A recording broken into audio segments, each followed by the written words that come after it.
Testing, testing.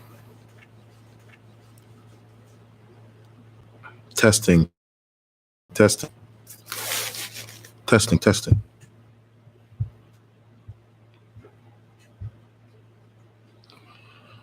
Testing, testing, testing.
Testing, testing. Testing, testing, testing.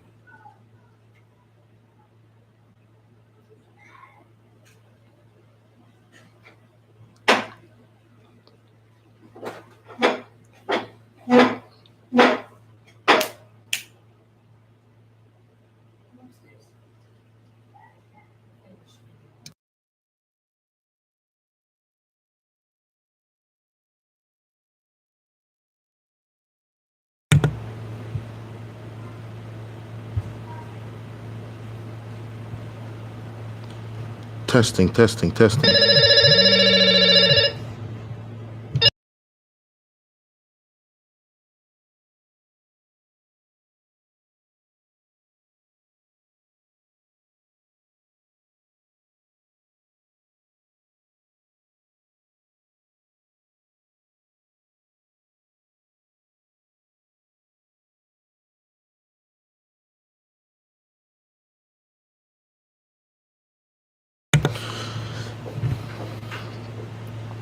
إن الحمد لله نحمده ونستعينه ونستغفره ونتوب إليه ونعوذ بالله من شرور أنفسنا ومن سيئات أعمالنا من يهده الله فلا مضل له ومن يضلل فلا هادي له وأشهد أن لا إله إلا الله وحده لا شريك له وأشهد أن محمدا عبده ورسوله. أما بعد, we praise Allah, we seek His forgiveness, we seek His help and assistance. Whoever Allah Ta'ala guides, no one can lead him astray. Whoever Allah Ta'ala leads astray, no one can guide. And before that, we seek refuge in the shaitan and the refuge in the evil in ourselves. We bear witness that, and I bear witness that none has the right to be worshipped except Allah.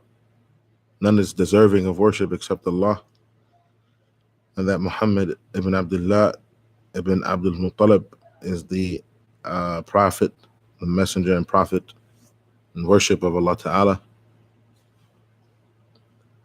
May the salat and salam be upon the prophet his companions, his wives, and those that follow his path.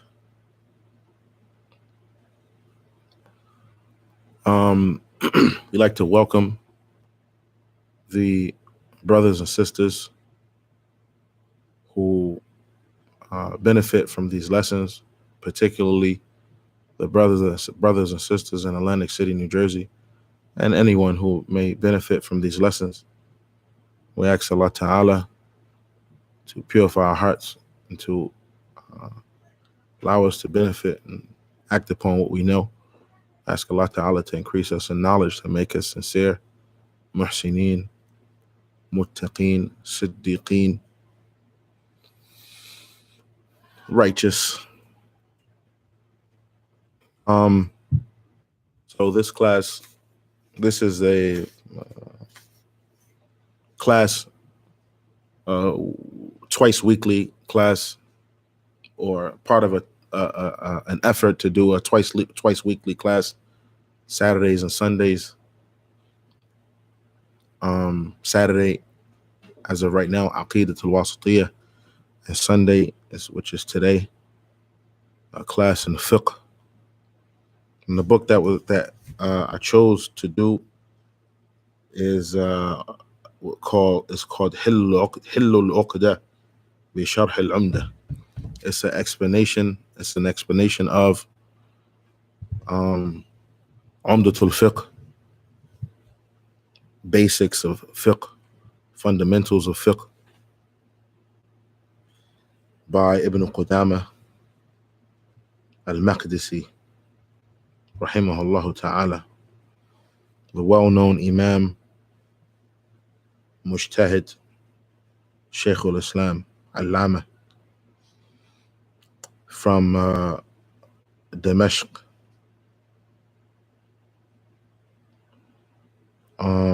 He was born the year 41 و500 Sha'ban. He was born in Sha'ban, the year 541.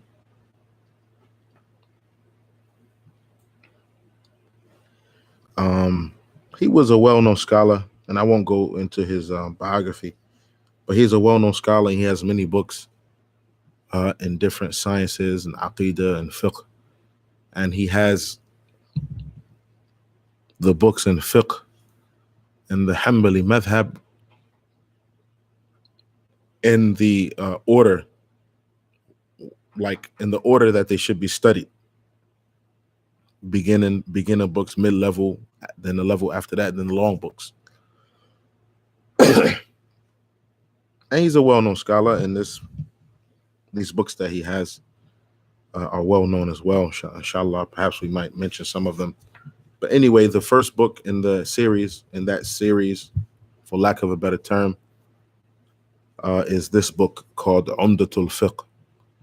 And it's a well-known book in many places, particularly here in Saudi Arabia. Studied, has different explanations.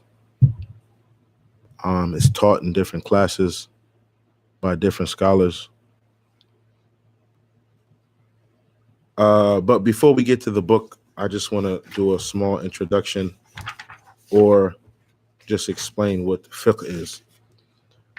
Sheikh Sulaiman ibn Sulaim Allah, Hafidhullah Ta'ala, he says in his book Al-Muqaddimat lil-Bayt al-Fiqhi, which is a primer to studying fiqh, usul al-fiqh, and al-Qawa'id al-Fiqhiyya.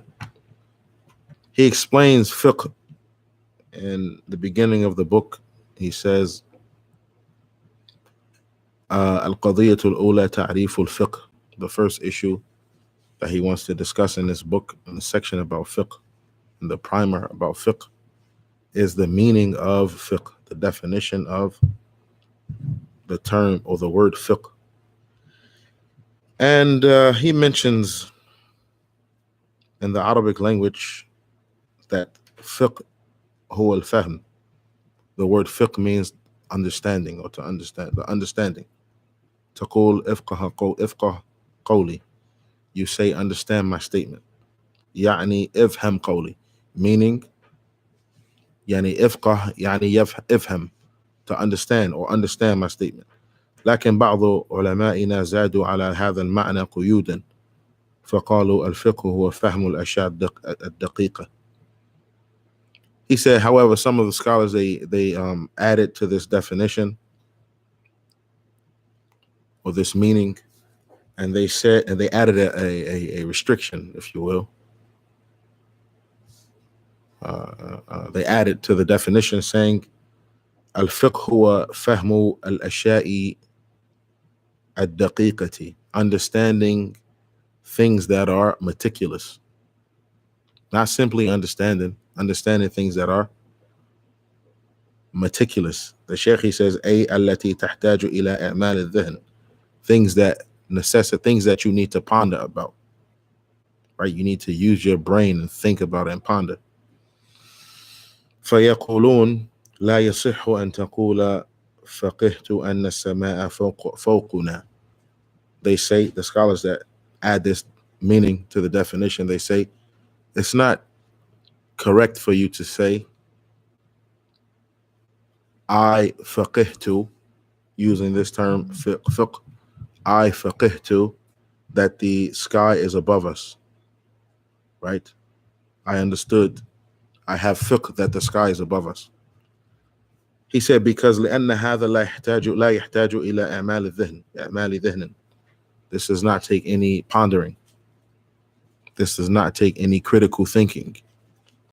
لكن تقول فقهت الحكم من الآية. He said, however you say I understood the ruling from the verse. I understood the ruling, or I understood the ruling from the verse, لأن هذا يحتاج إلى إعمال ذهن, because this takes critical thinking and pondering. قالوا ومنه سمي الشعراء فقهاء. I'm not gonna read that. He says وقالوا بعض علمائنا الفقه هو فهم غرض المتكلم من كلامه. Some of the scholars, they said fiqh is understanding the meaning or the intent of a speaker, understanding the intent of a speaker from his speech, from his statement, understanding what the speaker intended by his statement. إذا فهمت مراد المتكلم قد فقهت كلامه. If you understand, or if you understood what the speaker meant with his words, then you had fiqh of his speech. والصواب, the Sheikh, he said, what is correct, أن الفقه في لغة العرب هو الفهم مطلقا.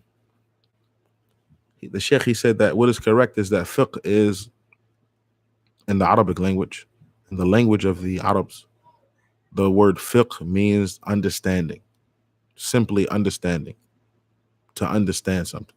If you understand something, you have fiqh of that thing. He says لأن هذا هو الذي ذكرته العرب وهو الموجود في معاجم اللغة. He said because this is what the Arab mentioned, and this is what you find in the dictionaries, of the Arabic language. Then the Sheikh, he says the ta'rif, the definition of fiqh in terms of, and in the language of the scholars, the language of the fuqaha, right? The language of the scholars. He said it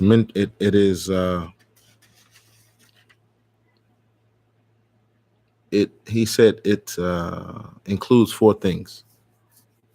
It's used to refer to four meanings, or it's used to refer to four meanings. المعنى الأولى فهم الدين. The first meaning is understanding the religion. And I'm summarizing. The first meaning is understanding the religion. فهم كل ما جاء عن النبي صلى الله عليه وسلم مع العمل بذلك فهو بهذا المعنى عام شامل. Understanding everything that came from the Prophet sallallahu alaihi wasallam, so everything that comes from the Prophet and acting upon it. This is the general. يعني هذا المعنى شامل عام. This is a general meaning of fiqh. This includes, fiqh in general can be used to talk about understanding the whole religion. المعنى الثاني هو العلم بالأحكام الشرعية العملية. The second is understanding the legislative the legislative rulings related to actions.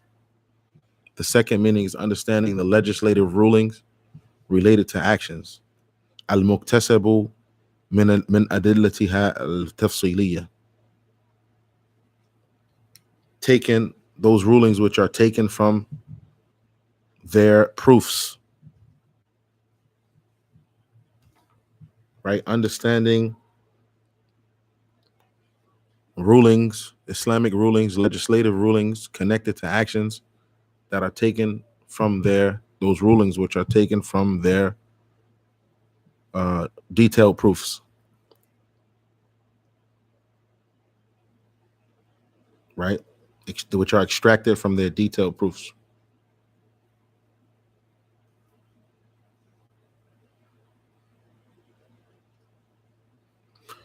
And the Sheikh he mentions other things. I'm gonna skip that. So that's what fiqh is. Inshallah, we try to refer back to this maybe when we come across some different words where we might need this, the definitions and stuff that the Sheikh mentions. Hafidhahullah, may Allah preserve him. So with that said, we're going to get into the book Hill al-Uqdah.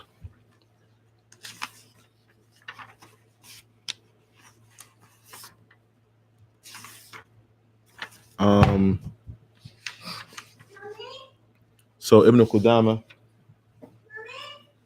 rahimahullah ta'ala, he says Kitab al-Tahara, the book of Tahara. And I'm not gonna read the metan by separately. I'm just gonna read Sheikh Abdul Aziz al-Rajihi's statements where he includes the metan, the original book. He says Babu Ahkamu al-Miyah. The first chapter is called Kitab al-Tahara, the book of Tahara, and the first sort of subchapter in that is called Babu Ahkam al-Miyah. Right, the section about the rulings containing or the rulings connected to water. Type. Sheikh Abdul Aziz Hafidhahullah, he says جرى المؤلف رحمه الله تعالى على طريقة المتأخرين من أهل العلم كمالك في الموطأ والشافعي في الأم وغيرهم، حيث يفردون الفروع في مؤلفات خاصة ويفصلونها عن التوحيد والعقيدة، وهو الركن الأول من أركان الإسلام. Type. The author, meaning Ibn Qudama rahimahullah ta'ala, he took the path of the early scholars, or he took the path of those scholars from the people of knowledge like Al-Imam Malik, Imam Shafi'i, Al-Imam Malik in the book called Al-Muwatta, and Al-Imam Shafi'i in his book Al-Um, and other than them,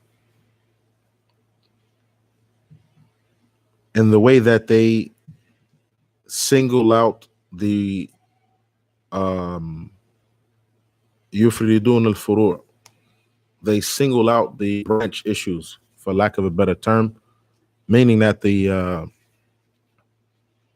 issues of fiqh, right, the actions, the issues, the rulings on about the actions, salat, zakat, hajj, umrah, so on and so forth, buying and selling.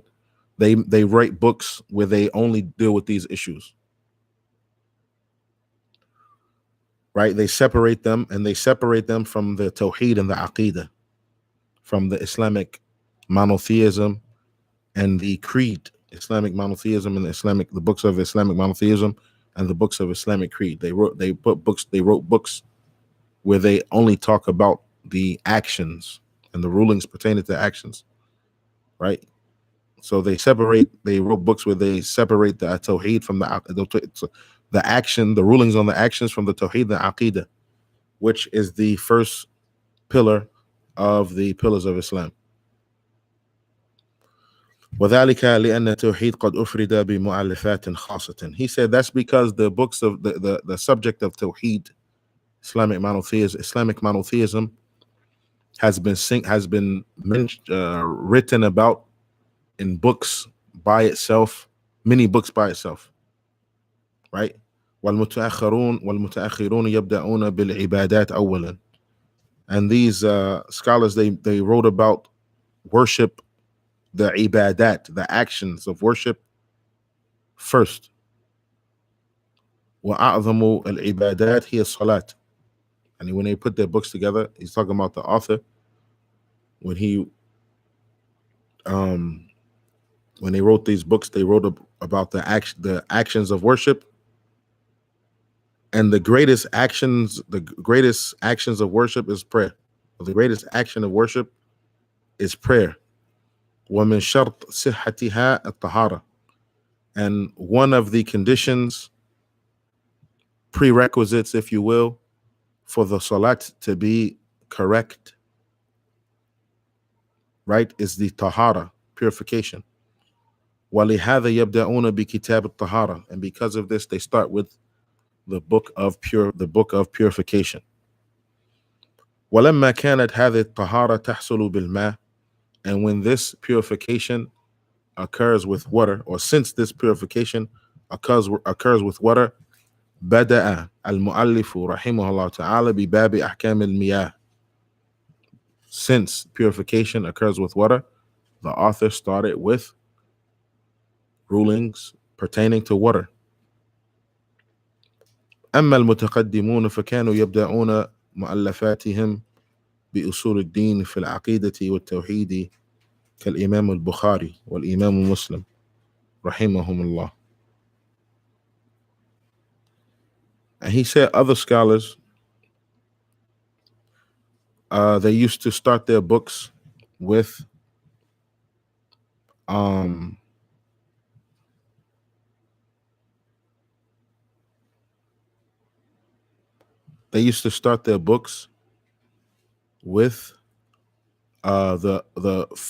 foundations of the religion, usul, the aqidah, right?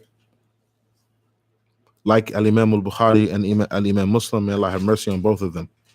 إذ بدأ بكتاب الإيمان, right? How both of them began their books, their Sahihain, Sahih Bukhari and Sahih Muslim. They began in both of their books. They began with Kitabul Iman, the book about Iman, the chapter about Iman.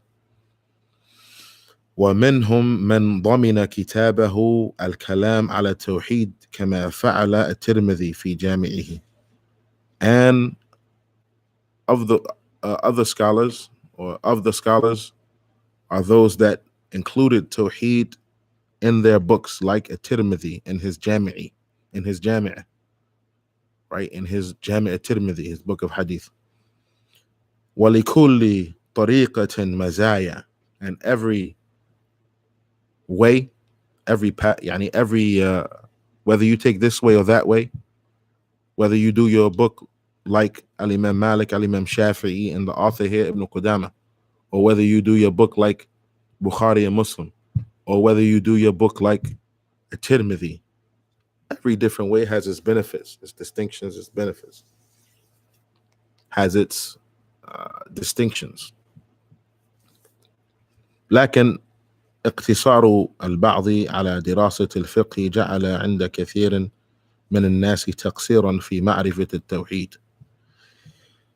The Sheikh, he says, because some people only restricted their studies to fiqh, or some people restricting their studies to fiqh, only fiqh, has caused deficiencies in and has caused deficiencies in people's understanding of Tawheed. Once again, he says people only studying fiqh has caused deficiencies in understanding of Tawheed and knowledge and understanding of Tawheed. وَإِنْ كَانَ مُتْقِنًا لِأَكْثَرِ أَبْوَابِ الْفِقْهِ, even if a person is very proficient and expert in many of the issues of fiqh.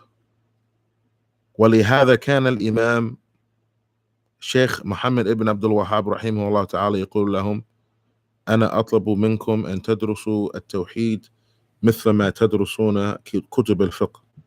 Because of this, Shaykh al-Islam Ibn Taymiyyah used to say, I request from you that you study the books of Tawheed, that you study Tawheed just like you study fiqh, just like you study the books of fiqh. As a side note on this point, that's because the Tawheed is the basis, the main basis for a person's entire religion to be accepted, right? Not just an action, but a person's entire religion. The acceptance of a person's religion depends on Tawheed. If a person's Tawheed is corrupt in one action, in a major way, with major shirk in one action, the person's entire religion is corrupt. He's a kafir. And of course, the tawbah from shirk is a person sincerely saying, La ilaha illallah. Right? The person claims to be Muslim. One day, he goes and worships at a grave because he's a Sufi. Or he makes tawaf at a grave to the person in the grave. Or he supplicates to the Prophet sallallahu alaihi wasallam, asks the Prophet for shafa'ah, which is dua, which is worship, worships the Prophet. And then he forgets about it and dies and never makes tawbah. This person is in the hellfire forever. May Allah protect us. However, when a person sincerely repents and says La ilaha illallah, that shirk is wiped away. Walhamdulillah. So we know that the conditions for the actions to be accepted are two, and some of the scholars mention three, like Ibn Uthaymeen, Shaykh al-Islam Muhammad ibn Abdul Wahhab, Muhammad Amin Shanqiti. And of course, we know in reality, and we know in reality that it's three. Ikhlas, of course, a person has to have ikhlas in his religion, right? Meaning that he has to be a muwahhid. He has to be a person of tawheed, not a person of shirk. And then in the specific action that he's doing, he has to be doing that action specifically for Allah Ta'ala. So the person, when the scholars mention ikhlas, of course, the person has to be sincere in his religion and sincere in the action. He has to be free from shirk, major shirk, and free from riyah in the specific action. And of course, after that, it's following the Messenger of Allah. And the scholars, they mention that perfecting, when you study aqeedah, you perfect la ilaha illallah. And when you study fiqh, of course, fiqh al-hadith, and this fiqh that we also, the fiqh from the books of fiqh, you perfect your following of the Messenger of Allah sallallahu alaihi wasallam. Right. So without further ado, the author, Hafidhullah Ta'ala, says, خُلِقَ الْمَاءُ طُهُورًا يُطَهِّرُ مِنَ الْأَحْدَاثِ وَالنَّجَاسَاتِ. Water was created pure. This is the speech of Ibn Qudama. He said water is created pure. Water was created pure, and it purifies from the ahdath, and it purifies from najasat. The ahdath are things like when you break your wudu, or when you need to make a ghusl. When you need to make wudu, that's called hadath asghar, minor hadath. When you need to make a ghusl, that's called the major hadath, hadath akbar. Okay? And the najasat are filthy things that are najis, the najasat, filthy things that a person needs to remove. Anyway, the Shaykh, he says, A, meaning أن الماء على أصل خلقته التي خلقه الله عليها ماء يعني ماء الأمطار والبحار والأنهار والآبار والعيون طهورا أي يطهر من الأحداث والأنجاس. The Shaykh, he says, meaning that water, as Allah Ta'ala created, or water in its pure form, as Allah Ta'ala created it, purifies from the ahdath, meaning a person can use it to make wudu and ghusl, and al-anjas, meaning a person can wash off filthiness with it. And the examples that the Sheikh mentions of this type of water from rain, water from the seas and oceans, water from lakes, water from wells, and water from creeks, streams, and so on and so forth. Where the author says يطهر من الأحداث والنجاسات, water purifies from al-ahdath wal-najasat. The Sheikh, he says أي يرفع الحدث, meaning it removes the hadith, right? Like when a person urinates or defecates or passes gas, right? He enters into a state called, or a situation called hadath. Likewise, al-janaba, right? What causes a person to need to make a ghusl is called janaba. Water removes the janaba and it removes the hadath. In other words, a person can use water to make wudu, and he or she can use water to make a ghusl. Okay? وكذلك الأنجاس والنجاسات, likewise filthiness and filthy things, التي تصيب البدن والثوب والبقعة. Likewise, najasat, filthiness, right? That get on a person's body or thobe, right? Or also like certain kind of stains, filthy stains. Water purifies these things. Right. The author says, وَلَا تَحْصُلُ الطَّهَارَةُ بِمَاءٍ غَيْرِهِ. You can't use other liquids to make tahara. You can't use other liquids to remove the hadath, to make wudu or ghusl, and you can't use other liquids to remove filth. Right? You step in some, right? Your daughter or son, and at the age of 1.5, where they're already eating a lot of different foods and not drinking a whole lot of milk. Let's say at 3, they still wearing the pamper, and you go to change them and they urinate on you. Right? You need to wash this. The Sheikh is saying that you can only wash this type of stuff off with water. You have to use water. You can't use other types of liquids. Right? Likewise, you want to make wudu, you can't use other liquids. The Sheikh Abdul Aziz, he says, أي لا يحصل الطهارة بماء غير الماء. You can't do purification with liquids other than water. فلو عصر ماء من الأشجار وأخذ هذا الماء فإنه لا يطهر لأنه لا يطهر إلا الماء.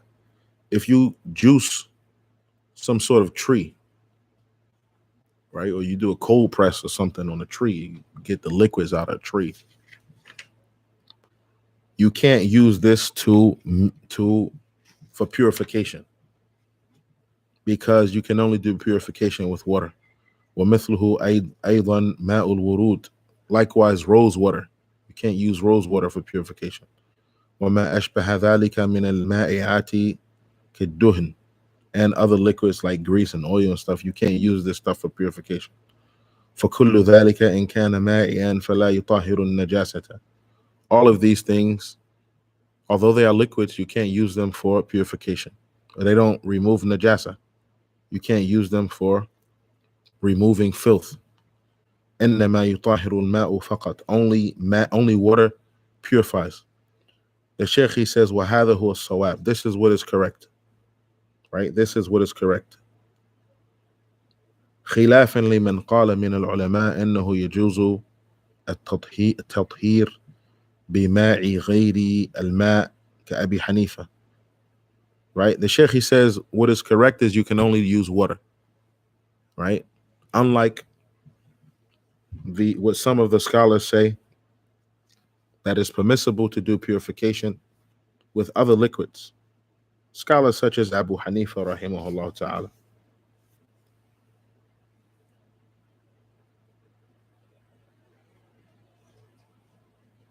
Right? وهو رواية الأخرى عن Malik. And it's another, there are more than one statements from Imam Malik. One of them is similar to the statement of Abu Hanifa. Likewise, Ahmed Shafi'i. It's an old statement of Imam Shafi'i, and it's the choice of Ibn Taymiyyah that you can use other liquids. حيث يرى أنه الإمام Abu Hanifa and those that agree with him, or the statements of the scholars that agree with him, they believe يرى أنه لا بأس إذا عصر ماء من الشجر وغسلت به النجاسة طهرت. If a person does a cold press or something like that on a tree, for example, and some liquid comes out, some water, if you will, from the tree comes out, and a person uses that to clean some filth off of his clothes,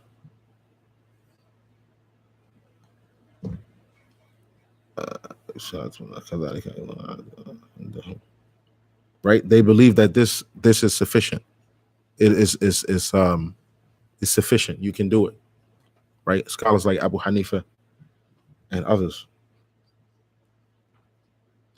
كذلك أيضا عندهم تطهير النجاسة تطهر النجاسة بالشمس والريح.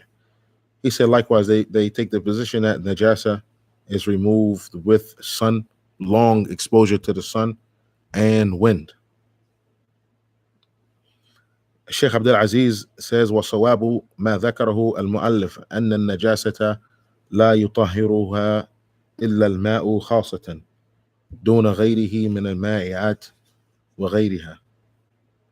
What the Sheikh, he says, was correct is that the najasa is only removed with water, right? Is only removed with water, not other liquids and other things.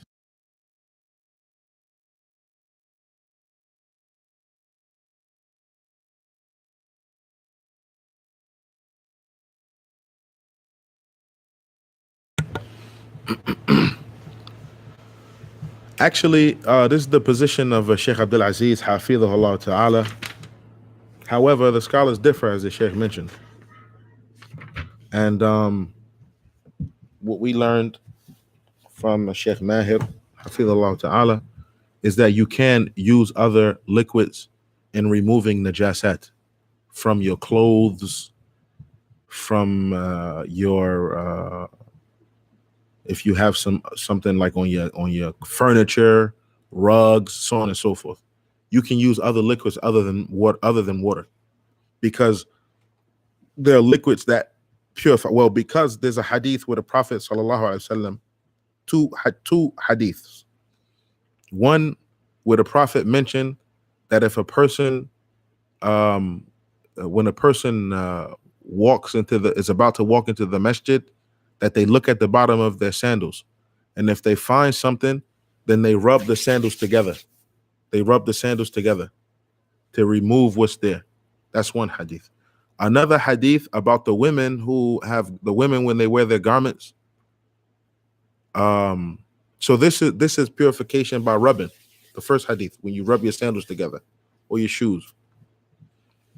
The other narration is about concerning women's garments. When the woman wears a garment and it's long, and the women asked about the garment becoming filthy, the Prophet sallallahu alaihi wasallam said that, it's if it becomes filthy, it's purified from being dragged in the dirt, or as the Prophet sallallahu alaihi wasallam mentioned.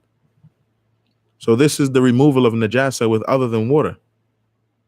Okay, Sheikh Mahir Hafidhullah Ta'ala, he mentioned, as we know that there are liquids that remove things, make them totally disappear, like bleach, like some liquids that they have in dry cleaners, different chemicals and stuff like that.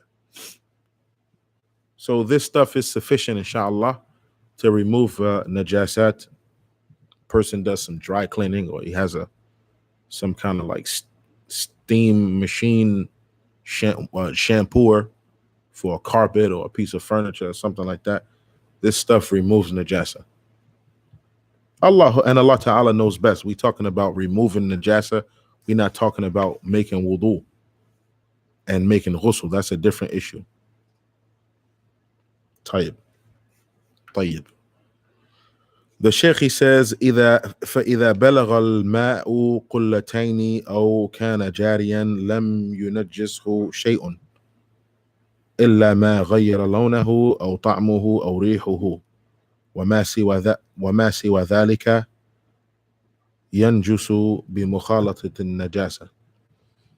If water reaches a certain amount called al-qullatayn, and I believe the Shaykh is going to explain this qullatayn, the amount that's a qullatayn. If water reaches this amount, or it's moving water, running water, a creek, an ocean, a flowing river, it does not become, nothing can make it najis except something that changes its color, its taste, its smell, right? And of course its name. Of course its name, if it's changed to something other than water, like tea or Kool-Aid or iced tea, you mix something in it.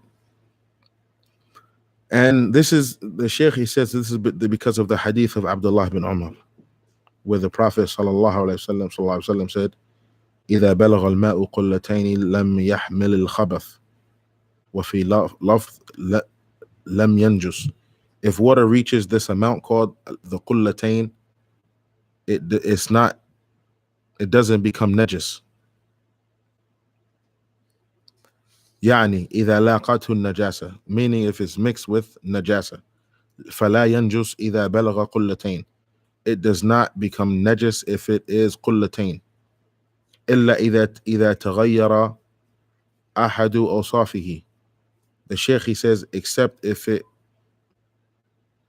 changes, if one of his characteristics changes, its color, لونه أو طعمه, its smell, its color, its taste, or its smell, فإنه ينجس, or it becomes najis. We talk about najasa, so the concept of tea is different, but we're talking about najasa here. The statement of the author, أو كان جاريا لم ينجس شيء لم ينجسه شيء. If the water is flowing, nothing makes it najis. إلا ما غير لونه أو طعمه أو ريحه. If najasa mixes with water that's flowing, a creek, a brook, right? It does not become najis except if one of its characteristics changes. its color, its taste, or smell. وكذلك the Sheikh, he says, وكذلك إذا كان الماء جاريا. Likewise, if the water is running, flowing, the water is flowing. لأن الجرية تذهب وتأتي بعدها جرية أخرى. Because the flow of the water removes it removes whatever falls in it, and more flow comes after it, right? More water comes after it. فإذا كان الماء جاريا فلا ينجس إلا إذا تغير أحد أوصافه الثلاثة. If water is flowing, it does not become najis except if one of its three characteristics changes. And of course, once again, those characteristics are its color, its taste, or its smell. The author, he says, وَمَا سِوَى ذَلِكَ يَنْجُسُ بِمُخَالَطَةِ النَّجَاسَةِ. Whatever is less than that, it becomes najis, unusable, right? It becomes najis, meaning filthy, meaning you can't use it to make wudu or to clean najasa.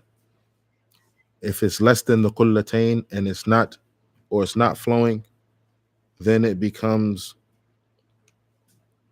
if it's mixed with najasa, it becomes najis. The whole quantity of water becomes najis. For example, you have a bucket of water and you mopping with it, or you cleaning your car, right? Whatever, either of the two, you mopping with it, and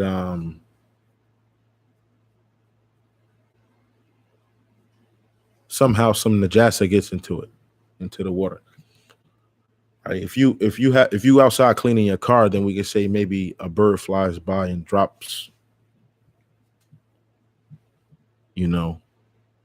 some bird defecation into your water, or a dog comes by and starts drinking out of the water before you mix it with soap, right? Or for whatever reason it becomes najis. The whole water becomes najis if it's less than qullatain, if it's less than the qullatain type. The Sheikh, he says, إذا كان الماء دون القلتين, if the water is less than the qullatain. If the water is less than the qullatain, فإنه ينجس بمجرد الملاقة.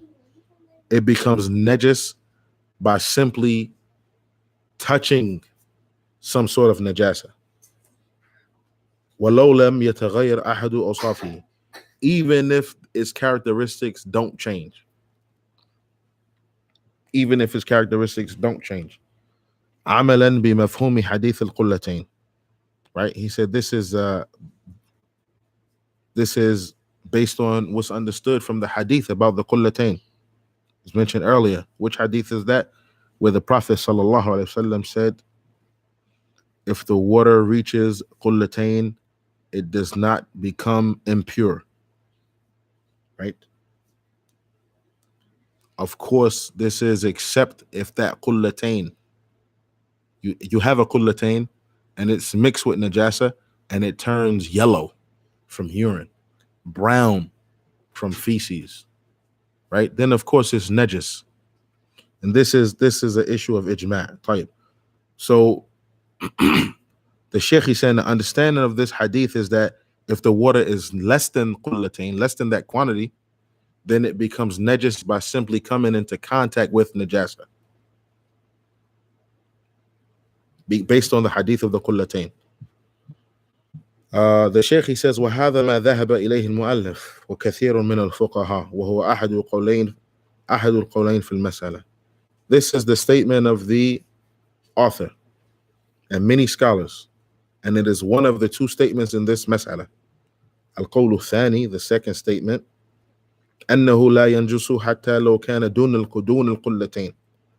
The second position is that it does not become najasa, or the water does not become impure, even if it is less than the qullatain. even if it is less than qullatayn, it does not become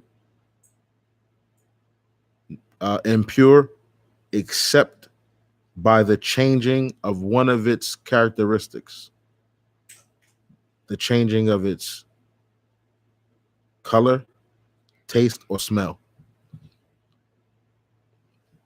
The hadith Abi Sa'id, because of the hadith of Abi Sa'id, Al-ma'u tahurun la yanjusuhu shay. Water is pure and it is not it does not become impure. Nothing makes it impure, right? Nothing causes it to become impure. Of course, we know this is in accordance with the understanding of the Salaf and the scholars, the agreement of the scholars, right? This statement, la yanjusuhu shay, nothing causes it to become impure. This, of course, is based on the consensus of the scholars, right? It doesn't apply. In other words, the water does not become impure as long as its characteristics don't change, even if it's less than the qullatayn, right? ومفهوم حديث إذا بلغ الماء قلتين لم يحمل الخبث.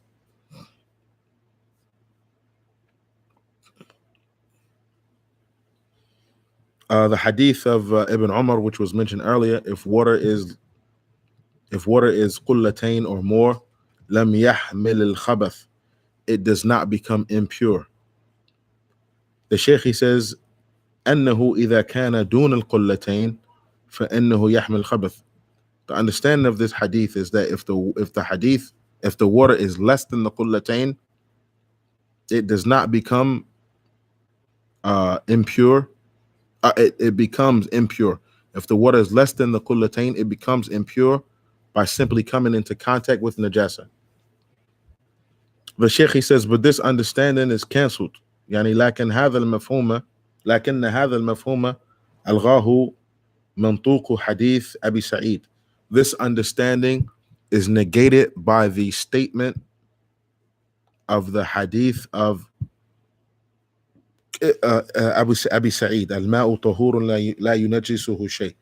Water is pure, nothing causes it to become impure. Because the principle that the scholars mention is that if the mafhum of a hadith opposes the mantuq of another hadith, that mafhum is invalid. If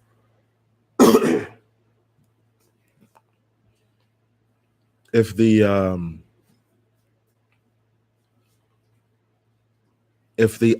not the understanding, it's called I can't remember what it's called, but you have the hadith and the understanding of the words. What's implied. If what is implied by the hadith is negated by what's explicitly mentioned in another hadith, that which is implied by the first hadith is negated by what's explicitly mentioned in the second hadith. So he says this understanding is negated by the other hadith, the hadith of Abu Sa'id. Water is pure, nothing causes it to become impure. For Sawab, the Shaykh, and after mentioning all this, the Shaykh, he says, what is correct? What is correct, barakallahu fikum, is that أن الماء لا ينجسه إلا لا ينجس إلا إذا تغير أحد أوصافه. Water does not become impure. Water does not become impure unless one of its characteristics is changed. Right? The characteristics, once again, are its color, taste, and smell. So water, the Sheikh, he says, what's correct is that water does not become impure unless one of its characteristics are changed. سواء كان قليلا أو كثيرا, whether the water is a whole lot, whether it's a whole lot of water or a little bit of water. دون القلتين أو فوقهما, whether it's less than the qullatayn or more than the qullatayn. وهذا ما ذهب إليه المحققون. كشيخ الإسلام ابن تيمية وابن القيم وغيرهما من أهل العلم. This is what the scholars who, the muhaqqiqun, the scholars who did meticulous research in the issue, in this particular issue, this is what they have, this is the position that they have taken, right? Like Shaykh al-Islam ibn Taymiyyah and Ibn Qayyim and other than them of the people of knowledge. هذا إذا كان الماء في غير الآونة.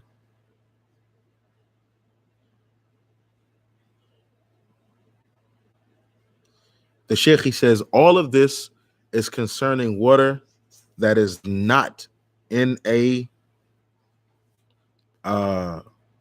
container or dish, right? He says if the water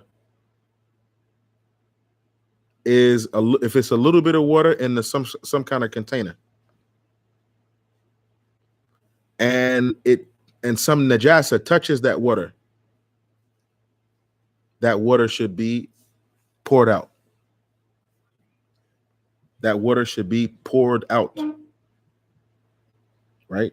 Once again, all the Sheikh just mentioned, it pertains to water that's not in a container or a dish or glass. If the water is a small amount, the Sheikh is saying, if the water is a small amount and it's in a dish or glass or container, and some najasa contacts that water should be poured out.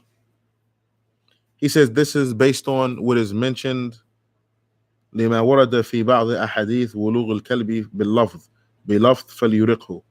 This is based on what's narrated in some of the ahadith about the dog licking in the water, right? The dog sticking his tongue and drinking some of the water. The Prophet sallallahu alaihi wasallam says, "Falyurikhu," pour it out. And this wording is in Sahih Muslim. طيب. وحديث القلتين يفيد أن الماء القليل ينبغي للإنسان أن يعتني به. He said the hadith of the Qullatayn, the hadith of Ibn Umar, if water is the Qullatayn or more, a person should, it does not become impure. He said this hadith, the benefit, or one of the benefits of this hadith, is that if a person has a small amount of water, they should be careful. لأنه قد تغيره النجاسة وهو لا يشعر. This water could be changed by najasa. Some najasa could get into the water without a person knowing. فإنه تغير أحد أوصافه فإن تغير أحد أوصافه فهو نجس وإلا فهو طهور. The Sheikh, he says, if the water is the Sheikh, he says, if one of the characteristics of the water changes, the water is impure. Okay, and if not, it is pure. If not, it is pure.